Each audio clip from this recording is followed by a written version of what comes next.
비정연파의 계산하겠습니다. 뭐냐면 우리가 정연파에서도 전압, 전류, 전력 이런 거 계산했던 것처럼 비정연파도 전압, 전류, 전력은 있습니다.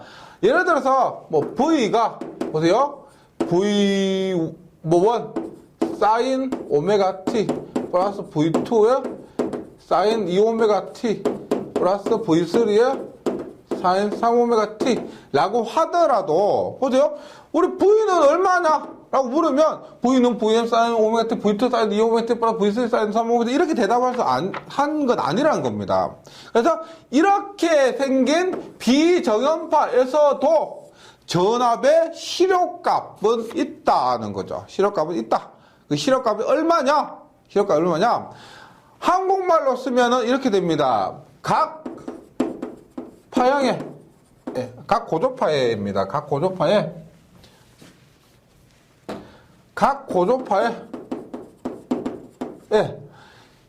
지금 이거 1고조파, 2고조파, 3고조파, 우리 기본파도 1고조파라고 합니다. 기본파도 1고조파고 기본파 이렇게 얘기를 합니다. 그래서 여기서 얘기하는 고조파에는 기본파도 포함되는 거예요. 각 고조파에 실효값에, 각 고조파의 실효값에 제곱에 합의 제곱근 이렇게 됩니다. 뭐 말로 하면 어렵죠. 근데 각 고조파의 실효값 V1의 사인 오메가 t의 실효값 얼마요?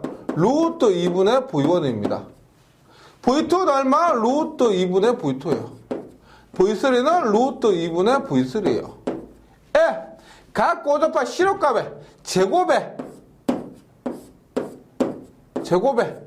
뭐?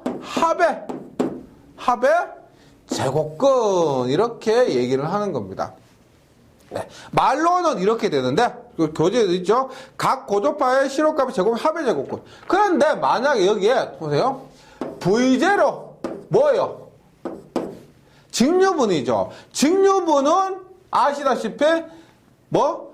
평균값, 실효값, 최대값이 모두 같습니다. 따라서 다른 값들은 루트 2로 나눠줘야 되는데 만약에 직류분 V0다. 그럼 V0는 그냥 V0의 제곱을 해주시면 됩니다. 당연히 최대값과 실효값이 같기 때문에 최대값과 실효값 변환해도 V0가 되는 거니까 이렇게 되는 거죠. 그래서 뭐 공식으로 보면은 어렵습니다. 예를 들어서 보는 거죠. 예를 들어서 V는 10 플러스 50 루트 2 사인 오메가 t 플러스 30 루트 2 사인 3오메가 t 플러스 10 루트 2에 사인 5오메가 t다. 그러면 실효값은 얼마냐? 얘를 대표한 실효값은 얼마만큼 일어나느냐? 10의 제곱 플러스 50 루트 2의 실효값은 50의 제곱 플러스 30 루트 2의 제곱 30 루트 2의 실효값은 30의 제곱 플러스 얼마? 10의 제곱이 되죠. 10의 제곱. 따라서 뭐 계산해보세요. 계산기로 두드리면 나오니까 실효값 구하는 방법이 이렇다는 겁니다. 요 말도 시험에 나온 적이 있고요. 구하는 방법 굉장히 중요합니다. 그 다음에 전류도 마찬가지로 이렇게 하시면 되겠죠. 전류도 구해라라고 하면은 이런 식으로 전압을 전류를 바꾸기만 하면 돼요. 그 다음에 전력이 있습니다. 전력. 고조파에서의 전력인데 우리가 전력에서는 아시겠지만 피상전력, 유효전력, 무효전력이 있는데 유효전력과 무효전력은 구하는 방법이 동일한데 피상전력과 유효전력은 구하는 방법이 완전히 다릅니다. 보세요. 예를 들어서 두 개가 있다라고 할게요. 지금 교재 공식으로 되어 있는데 공식으로는 굉장히 좀 복잡하죠, 맞죠? 그래서 공식을 외우고 이거는 적당하지 않고 수치를 대입해서 한번 해볼게요. V는 보세요. 10 루트 2 사인 오메가 t 플러스 5 루트 2 사인 3 오메가 t예요. I는 5 루트 2에 사인 오메가 t 플러스 3 루트 2에 사인 3오메가 t 플러스 30도라고 합니다. 그러면 보세요. 각 비정연파예요. 전압도 비정연파, 전류도 비정연파인데 우리가 아시는 것처럼 전력은 전압 곱하기 전류입니다. 예. 전력은 전압 곱하기 전류예요. 근데 피상전력은 이렇게 구해요. 보세요. 아시겠지만 피상전력은 전체 전압 곱하기 전체 전류예요. 전체 전압 곱하기 전체 전류. 따라서 이렇게 하는 거예요. 전체 전압 얼마요? 10의 제곱 플러스 5의 제곱 곱하기 전체 전류예요. 5의 제곱 더하기 3의 제곱. 전압 곱하기 전류 전체 전압 곱하기 전체 전류. 전압의 실효값 곱하기 전류의 실효값 이렇게 되는 겁니다. 그런데 유효전력은 뭐예요? 유효전력은 우리가 유효전력에서는 실제 일하는 전력이기 때문에 위상을 반드시 고려해야 되는 거죠. 맞죠? 따라서 뭐냐? VI 코사인 세타의 방법으로 해야 되는데 각 성분끼리 계산을 해줘야 되는 겁니다. 각 성분끼리 뭐냐? 기본파는 기본파끼리, 3고조파는 3고조파끼리. 보세요. 지금 이름을 써요. 오메가 T죠. 오메가니까 1고조파, 3오메가 T니까 3고조파. 오메가 T니까 1고조파, 3오메가 T니까 3고조파가 됩니다. 그러면 1고조파는 1고조파끼리, 3고조파는 3고조파끼리 계산을 하는 거죠. 봅니다. 1고조파의 전압 얼마예요? 10이죠. 3고조파의 전류 얼마예요? 5죠. 3고조파의 전류 얼마예요? 5죠. 그럼 코사인을 해준 전압과 전류 위상차 얼마예요? 전압 5m 플러스 0도, 전류도 5m 플러스 0도입니다. 그럼 둘 다 얼마다? 둘 다 0도니까 위상차가 0도니까 위상차는 0도예요. 플러스 5고조파 봅니다. 3고조파죠. 3고조파. 전압은 얼마예요? 5죠. 전류는 얼마예요? 3이죠. 전류 실효값 3이고 곱하기 코사인은 전압과 전류 위상차 얼마입니까? 전압은 오메가 T 플러스 0도, 전류는 오메가 T 플러스 30도. 전압과 전류의 위상차는 얼마다? 30도가 되는 겁니다. 30도. 따라서 얼마요? 코사인 0도는 1이죠? 50 플러스 5, 30을 코사인 30 얼마? 15 곱하기 코사인 30은 2분의 루트 3 이렇게 되는 거죠. 이건 뭐 계산기로 해보시면 되고요. 사인 세타도 사인의 전압과 전류의 위상차만 고려하시면 되는 겁니다. 사인도요. 다시 말씀드리지만 피상전력과 유효전력을 구하는 방법이 완전히 다른 거예요. 피상전력은 그냥 앞에서 했던 각 전압과 각 전류의 실효값을 구한 다음에 전체 전압 실효값 곱하기 전체 전류의 실효값 이래서 곱하면 되고요. 유효전력은 뭐냐? 각 성분끼리 해주시면 되는 겁니다. 각 성분끼리요. 근데 주의하실 게 있습니다. 예를 들어서 보세요. 각 성분끼리라고 말씀드렸어요. 보이는 5루트 2에 사인 오메가 T 플러스 30도 플러스 3루트 2에 사인에 오메가 T에 플러스 60도입니다. 60도. I는 10루트 2에 사인에 오메가 T 플러스 60도 2루트 2에 오메가 T 플러스 30도 이렇게 얘기를 할게요. 그럼 피상전력을 구한다라고 하면은 어렵지 않죠? 피상전력은 얼마? 전체 전압의 실효값이니까 5의 제곱 플러스 3의 제곱 곱하기 전류는 얼마? 10의 제곱 플러스 2의 제곱 하면은 전체 피상전력이 됩니다. 피상전력은 뭐 다른 거 별로 생각할 거 없어요. 생각할 거 없습니다. 유효전력은 봅니다. 유효전력을 계산하기 전에 반드시 이렇게 해주세요. 오메가 T다 1고조파 3오메가 T다 3고조파 오메가 T다 1고조파 5오메가 T다 5고조파입니다. 그럼 여기서 제가 말씀드렸을 때 각 성분끼리만, 각 고도파 성분끼리만 같은 것끼리만 계산해 주시면 돼요. 그러면 기본파는 얼마? 5 곱하기 10에 코사인은 얼마요? 30이고 60이니까 코사인 30도죠. 여기에서 위상차는, 예, 요거 아직까지 혼동하시는 분이 계신데, 코사인 세타에서 이 세타는 전압과 전류의 위상차를 말합니다. 여기 전압이 30도라고 해서 30을 쓴 게 아니고 전압과 전류의 위상차가 30이기 때문에 30과 60의 차는 30이기 때문에 30을 쓴 거예요. 이거 착각하시면 안 되고요. 플러스 봅니다. 얘는 3고조파니까 3고조파 전류를 찾는데 3고조파 전류가 없지요. 그러면 얘는 날아가요. 아까워하지 마시고 같은 고조파 성분끼리 계산하는데 없으니까 날리시면 돼요. 그 다음 얘도 얼마야? 5고조파인데 전압에 5고조파가 없습니다. 5고조파 없기 때문에 얘도 날아가는 겁니다. 따라서 이때 전체 유효 전력은 이것으로 해서 끝나는 겁니다. 이것만 해서 끝나는 거예요.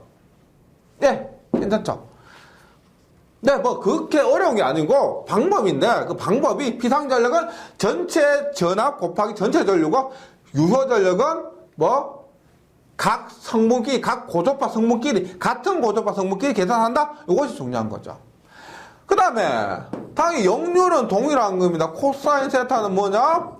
비상전력분의 유효전력으로서 앞에서 배운 것과 똑같습니다.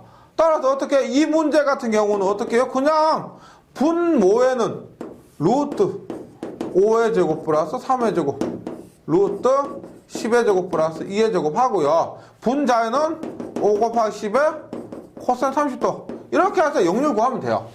네, 역률을 이렇게 구하는 겁니다. 비상전력, 유효전력 구분이 어렵지, 역률은 똑같이 비상전력분의 유효전력이다. 이렇게 하고요. 교재는 굉장히 복잡하게 되어 있는데, 뭐, 유효전력, 비상전력 그 공식이에요. 그냥 그거 갖다 쓴 겁니다. 그 다음에, 외형률도 많이 나와요. 외형률. 외형이라는 것은 우리가 일그러졌다. 일그러짐률을 외형률이라고 합니다. 일그러짐률, 외형률. 예. 얘는 뭐냐면, 예. 외고기라고 합니다. 외고기. 예. 외고기 뭐냐? 외형률은 기본파분의 고조파입니다. 고조파인데, 기본파에는 우리가 1고조파, 아시죠? 오메가 T고요. 고조파에는 뭐냐? 2고조파부터 1고조파 빼고요. 1기본파 빼고 2, 3, 4, 5인데 여기는 전부 시럽값이 들어가요. 시럽값.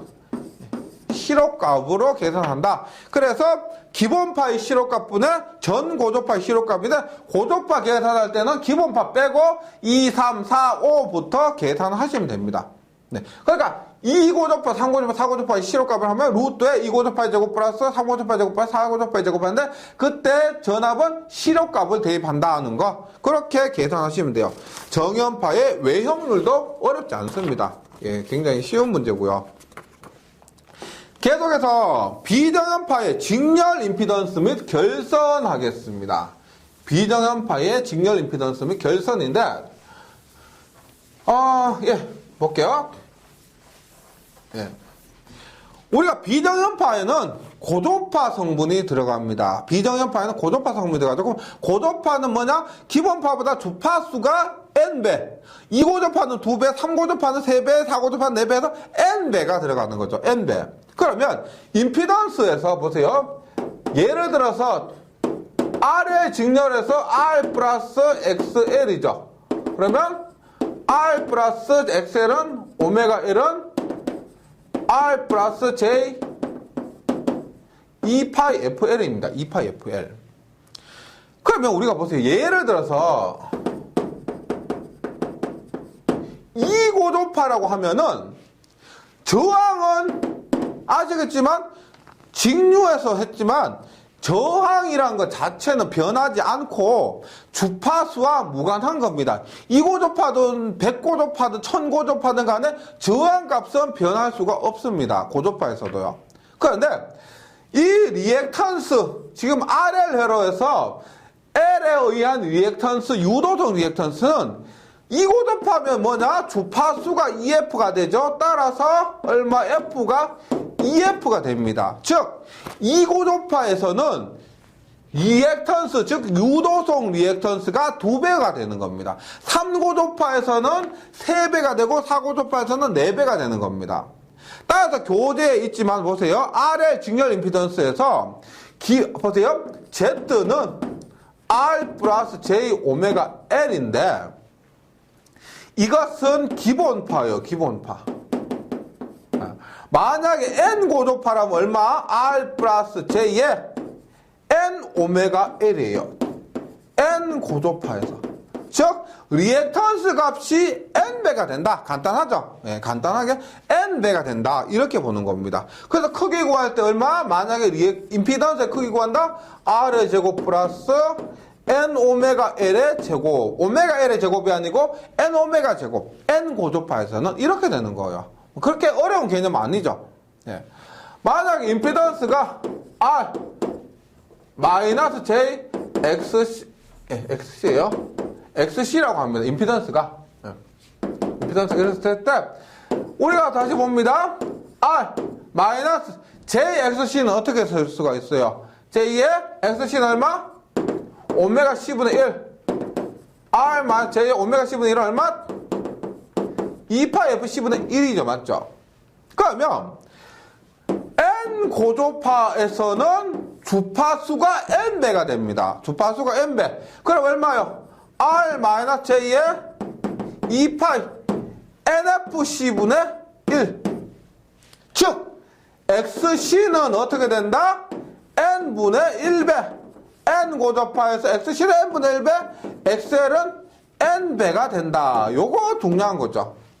뭐, 다른 거 다 떠나서 N 고조파에서 XL은 N배가 되고, 주파수 커진 만큼 커지고, XC는 주파수가 작아진 만큼, 커진 만큼 작아진다. 이렇게 되는 겁니다. 교재에 있는 공식으로 표현되어 있지만은, 구하기는 어렵지 않습니다. 만약에, 보세요. 이런 거, 예. 보세요. 예를 들어서, R은 10이고요. XL은 15. XC는, 12에요, 10입니다. 우리 기본파에서 구하려고 하면 얼마예요? 기본파에서 구한다고 얼마? 루트 10의 제곱 플러스 얼마? 15 마이너스 12의 제곱. 이렇게 임피던스 구하죠. 그럼 만약에 3고조파라고 하면 얼마예요? 얘는 3배가 됩니다. 맞죠? 45가 돼요. 얘는 3분의 1이 됩니다. 얼마? 4가 돼요. 따라서 얼마? 10의 제곱 플러스 45 마이너스 4의 제곱. 이렇게 구한다는 겁니다. 임피던스를 구할 때. 예. 그거니까 뭐 나머지는 어려운 거 없고요. 주파수 N 고주파에서 리액턴스 N배, 유도성 리액턴스 N배, 용량성 리액턴스 N분의 1배. 이것만 기억하시면 되겠습니다. 그리고 공진이 있습니다. N 고주파에도 공진 조건 어떻게 될까요? 한번 보세요. 우리가 오메가 L은 오메가 C분의 1이죠. 공진에서. 근데 N 고주파에서 어떻게 될까요? N 오메가 L은 N 오메가 C분의 1이 됩니다. 맞죠?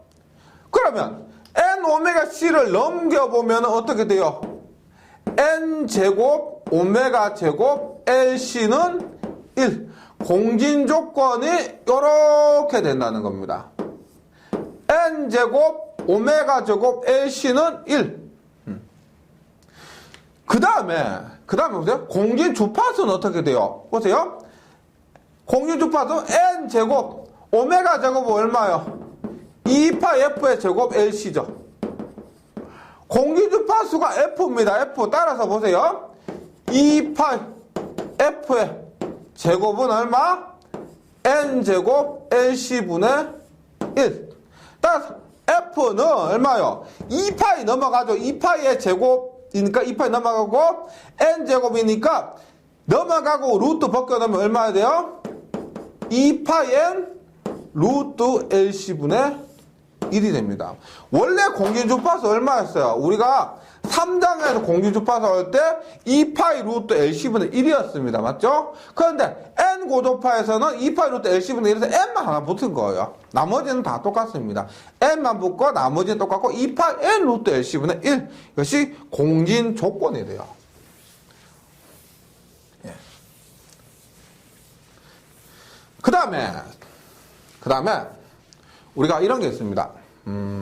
각 고조파가 하는 역할이 있어요. 한 역할이 있는데, 우리가 뭐 2고조파도 있고 3고조파도 있고 4고조파, 5고조파, 6고조파, 7고조파, 뭐 9고조파 계속 올라갈 겁니다. 근데 실제 우리가 현장에서 조금 문제가 되는 것들이 있는데, 뭐 3고조파나 5고조파 이런 것들이에요. 3고조파, 5고조파 이런 것들인데, 먼저 이런 거 있죠. 앞에서 제가 잠시 말씀드렸지만 전기에서 하는 파형들은 거의가 다 반파 대칭이기 때문에 뭐 한 주기마다 반복되는 파형이 대부분입니다. 그래서 짝수 고조파는 잘 필요가 없어요. 짝수 고조파는 잘 사용하지 않습니다. 영향을 미치지가 않습니다. 홀수 고조파 중에서 3고조파, 5고조파 이런 것들인데 한번 그런 특징들을 한번 보도록 할게요. 한번 보세요. VA가 있습니다. VA는 V의 0도, VB는 V의 240도, VC는 V의 120도가 있습니다. 그럼 보세요. 지금 먼저 3고조파 볼게요. 3고조파 봅니다. 우리가 3고조파는 주파수가 3배가 되잖아요. 그럼 삼각함수의 성질에 의해서 뭐 그걸 깊이까지 하실 필요 없습니다. 삼각함수의 성질에 의해서 각도도 3배가 돼요. 3고조파 각도도 3배가 됩니다. 보세요. 그러면 V의 0도요. V의 3고조파는 0도요. 3고조파 240도의 각도가 3배가 됩니다. 그럼 얼마? 720도예요. 120도의 3배가 되면 얼마요? 360도입니다. 그러면 VA, VB, VC가 있는데 3고조파가 되면은 얘들은 V의 0도, V의 720도, V의 360도가 된다는 겁니다. 그러면 한번 보세요. V의 0도는 얼마? V의 0도는 이거예요. V의 0도. 맞죠? V의 720도는 뭐예요? 360도 먼저 할게요. 360도 한 바퀴 돌죠? 한 바퀴 돌고 이거예요. 720도는 뭐예요? 360도가 한 바퀴에 700이 2배니까 한 바퀴, 2바퀴 돌고 이거예요. 즉, 우리가 3고조파에서는 6고조파도 마찬가지인 겁니다. 3의 n배 고조파에서는 뭐가 된다? A, B, C가 모두 같고 크기도 같고 위상도 같죠. 그래서 얘를 우리가 뭐라고 한다? 3고조파를 영상분이다 이렇게 얘기를 합니다. 영상분과 성질이 같다는 거죠. 영상분과 성질이 같습니다. 그래서 각상의 크기가 같고 동위상이다. 어디서 들어보셨죠? 저번 장에서 했죠. 각상의 크기가 같고 위상이 같다. 동위상입니다. 그 다음에 3n-1고조파 한번 볼게요. 3n-1고조파. 이 3고조파는 3n 고조파를 대표한 것이고 3n-1고조파 n의 1대입 해보세요. 3-1은 2죠. 맞죠? 대표적으로 2고조파 한번 볼게요. 2고조파. 뭐 혹은 5고조파. 네, 계산하기 쉽도록 2고조파 한번 봅니다. 주파수가 2배 되니까 각도도 2배가 되는 거. VA는 V의 0도. VB는 얼마요? V의 각도 주파수가 2배 되니까 각도도 2배가 됩니다. 480도. VC는 얼마냐? V의 120도에 2배 하니까 240도가 돼요. 240도. 그럼 봅니다. 한번 볼게요. 일단 VA는 어떻게 돼요? V의 0도니까 VA는 V의 0도입니다. VA. VB는 480도예요. VB는 480도. 보세요. 한 바퀴가 360도죠. 480도는 360도에서 120도를 더한 겁니다. 즉 이게 VB예요. VB. VC는 240도 이렇게 가는 거죠. 얼마? VC예요. 잘 보시면 우리가 원래 위치는 뭐예요? VA, VB, VC예요. VA, VB, VC인데 얘를 보시면 VA, VB, VC 그러니까 원래 상해전 이거 보세요. A, B, C 어떻게? 우리가 이렇게 도는데 지금 여기서 어떻게 돼요? 이렇게 도는 거죠. 상해 회전이 반대입니다. 상해 회전이 반대. 그래서 상해 회전이 반대 얘를 뭐라고 할 수가 있다? 역상분이다. 이렇게 얘기를 할 수가 있습니다. 즉 3n 마이너스 1, 즉 2고조파, 5고조파, 8고조파 이런 것들은 2고조파, 5고조파, 8고조파 이런 것들은 역상분과 똑같은 성격을 가진다는 겁니다. 고조파들이 이런 성격을 가진다는 거죠. 그 다음에 3n 플러스 1, 3n 플러스 1, n에 0 대입하면 1이고요. 그 다음에 3n 플러스 1이니까 4고조파, 그러니까 1고조파, 4고조파, 7고조파 이런 것들입니다. 1, 4, 7 같은 거는 1고조파로 하면 제일 편하죠. VA는 V에 0, VB는 V에 240, VC는 V에 120. 뭐야? 우리가 알고 있던 것과 똑같죠, 맞죠? 우리가 원래 7장에서 처음 탐상교를 배울 때 했던 거가 똑같은 정상분입니다. 그래서 지금 다른 거 필요 없고요. 다른 거 필요 없고, 예. 지금 요거 말씀드리는 거 정리하시면 되는데, 보세요. 이렇게요, 이렇게. 3엔 고조파는 영상분입니다. 예. 3엔 고조파는 뭐 앞에서 했던 영상분과 똑같습니다. 얼마? 3, 6, 9는 영상분이에요. 3엔 마이너스 1 얼마요? 2, 5, 8은 역상분과 똑같은 성질을 가진다. 3엔 플러스 1, 4, 7 얼마? 얘는 정상분과 똑같은 성질을 가진다. 이렇게 되는 거죠. 그럼 우리가 전기에서는 실제 제가 3고조파나 5고조파들이 문제가 된다고 했습니다. 왜 그러냐면은 보세요. 원래 고조파들 성질상 있죠. 성질상 클수록, 그러니까 고조파 성분이 커질수록 그 차수가 커질수록 작아져요. 그러니까 1, 2, 3, 4, 5, 6, 7, 8, 9 이렇게 돼요. 이런 식으로 돼요.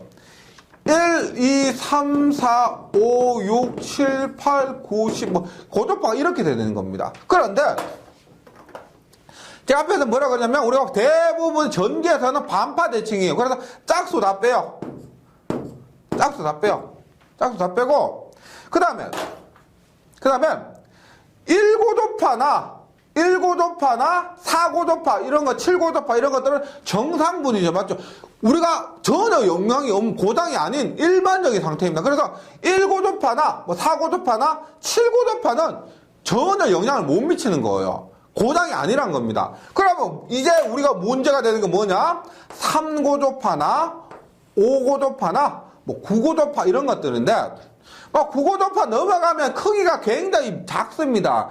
이 크기가 굉장히 작아지기 때문에 9고조파 이상 되는 이런 것들은 영향을 못 미치고 우리가 전력공학 시간에 혹은 실기에서 많이 다루게 되는 것이 3고조파나 5고조파인데 그 중에 문제가 되는 것이 3고조파, 5고조파예요. 3고조파입니다. 3고조파가 우리가 통신선에 유도장애를 발생시키고 영상분이 통신선 유도장애를 발생시키고 5고조파도 우리가 리액터에서 어떻게 그런 게 있는데 그건 전력공학 시간 하시고요. 하여튼 이런 원리에 의해서 고조파가 문제가 되고 그 다음에 여기 각 고조파들의 성질 있죠. 예, 성질 그 다음에 3회는 영상분이니까 공통이다. 3회 마이너스 1은 역상분이다. 상회전이 반대다. 정상분은 상회전이 정상이다. 이런 것 정도 기억해 주시면 좋겠습니다. 정리해 주시면 좋겠습니다. 고조파의 특성이고요. 그 다음에 삼성결선과 제 3고조파인데 3고조파는 뭐라 그랬어? 위상이 그 영상분이라 그랬죠. 3고조파 방금 했습니다. 위상과 크기가 같아요. 위상과 크기가 같습니다. 그러면 먼저 델타 결선에서 한번 보도록 할게요. 예를 들어서 이렇게 할게요.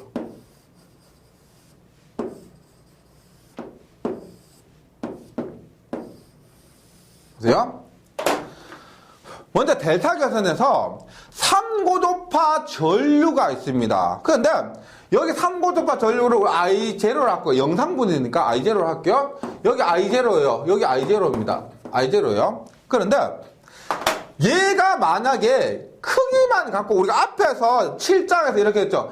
뭐 10에 0도고 10에 120도고 10에 240도고 크기는 같고 위상이 다르면 여기 선의 전류가 나타났죠. 7장에 할 때 크기는 같았습니다. 그때도 크기는 같았는데 위상이 0도, 120도, 24도 차이가 나기 때문에 선의 전류가 흘렀습니다. 뭐 상에 흐른 전류의 루트 3배가 델타 결선에서. 그런데 지금은 크기도 같고 영상부는 3고도파 영상부는 크기도 같고 위상까지 같아버려요. 그러면 키르호프의 법칙에 의해서 이게 크기도 같고 위상도 같고 크기도 같고 위상도 같고 크기도 같고 위상도 같으니까 이 3고도파 전류가 내부를 순환하게 됩니다. 따라서 뭐다? 3고도파 전류가 선에 없다. 선에 없다. 이 선에 3고도파 전류가 흐르면 문제가 돼요. 이것이 통신 유도장애 발생시키고 안 좋은 역할을 하는데 그 3고도파 전류가 델타 결선에는 없습니다. 그래서 델타 결선을 사용하는 이유 중에 하나가 이거예요. 가장 문제가 되는 그 3고도파 전류가 선에 발생하지 않기 때문에 괜찮다는 거예요. 그 다음에 Y결선에서는 Y결선 보세요. 여기 3고도파 전류가 있는데 선에 얘 그대로 가는 거죠. 맞죠? 선에는 3고도파 전류가 있습니다. Y결선에서는요. 그런데 보세요. 3고도파 전압 이 지점에 전압하고 이 지점의 전압에 크기도 같지만 위상까지 같아요. 그러면 이 선간에 3고도파 전압은 존재하지 않는다는 겁니다. 왜? 보세요. VAB는 VA 마이너스 VB인데 VA가 얼마? 뭐 100에 0, 30도고 VB도 100에 30도요. 크기도 같고 위상도 같으면 뭐다? 여기서 이거 빼면 당연히 0이죠. 근데 만약에 100에 0이고 100에 120도면 크기는 같지만 위상의 차이가 있다면 그때는 0이 아닙니다. 루트 3배가 됐었죠. 근데 지금은 뭐냐? 크기와 위상이 모두 같기 때문에 여기 전압에서 여기 전압을 빼면 0V가 된다는 거죠. 그래서 우리가 Y결선에서는 3고도파 전압이 선간에 없다. 우리가 3고도파 전압은 선간에 나타나지 않습니다. 그래서 3고도파 전압을 선간전압 계산할 때요. 지금 중요한 겁니다. 선간전압 계산할 때 3고도파 전압은 빼고 계산하는 겁니다. 아이고 아까운 걸 왜 빼냐? 가감하게 빼는 거예요. 우리가 상전압 계산할 때는 Y결선에서 상전압 계산할 때는 3고도파 전압이 넣은 게 맞습니다. 이 상에 존재하기 때문에. 그런데 선간전압 계산할 때는 뺀다는 거예요. 그래서 결론적으로는 이겁니다. 전기기기의 변압기에서 중요한 이론이 되는데 이거요. 델타 결선에서는 3고도파 전류가 내부를 순환하기 때문에 선에는 3고도파 전류가 흐르지 않는다. 그 다음에 Y결선에서는 선간에 3고도파 전압이 존재하지 않는다. 해서 교재에 있는 거 다시 읽어볼게요. 델타 결선에서 3고도파 기전은 동상이므로 델타 결선 내에서 순환 전류가 발생해서 선에는 나타나지 않습니다. 선에는 3고도파 전류가 나타나지 않는다. 이 말이고요. Y결선에서 3고도파 기전은 동상이므로 상에만 존재하고 선간에는 3고도파 전압이 나타나지 않는다. 그래서 우리가 선간 전압 구할 때 3고도파 전압은 빼고 계산해라. 이 말입니다. 네. 그다음 9장의 비정연파 교류 여기까지 했는데요. 개념적으로 좀 어려운 부분도 있었지만 전체적으로 난이도를 봤을 때는요. 전체적으로 제가 난이도 보자는 그러면 앞부분보다 뒷부분이 쉬운 경향이 많습니다. 굉장히 어려운 건 어려울 수도 있는데 문제 전체를 딱 따지고 봤을 때 한 7장 정도를 기준으로 했어요. 뒷부분이 앞부분보다 문제는 쉽다. 근데 이론은 약간 이거 복잡한 것들 앞에서 했던 것들 쌓이고 쌓이다 보니까 더 어려워지는 감도 있지만은 문제는 안 그렇다는 겁니다. 이런 말은 희망과 용기를 잃지 마시고 포기하지 마시고 계속 공부하시면 된다. 말씀드리고 저는 다음 시간에 다시 뵙도록 하겠습니다. 수고하셨습니다.